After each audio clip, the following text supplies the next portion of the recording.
روزوں کا مہینہ رمضان کا مہینہ ہے، جس میں قرآن اول نازل ہوا، جو لوگوں کا رہنما ہے اور جس میں ہدایت کی کھلی نشانیاں ہیں اور جو حق و باطل کو الگ الگ کرنے والا ہے۔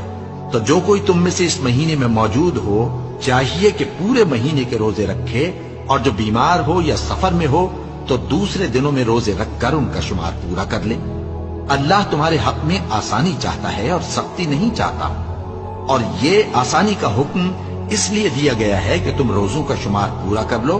اور اس احسان کے بدلے کہ اللہ نے تم کو ہدایت بخشی ہے تم اس کو بزرگی سے یاد کرو اور اس کا شکر کرو۔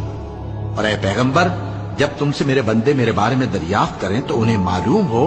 کہ میں تو تمہارے پاس ہی ہوں۔ جب کوئی پکارنے والا مجھے پکارتا ہے تو میں اس کی دعا قبول کرتا ہوں، تو ان کو چاہیے کہ میرے حکموں کو مانیں اور مجھ پر ایمان رکھیں تاکہ نیک رستہ پائیں۔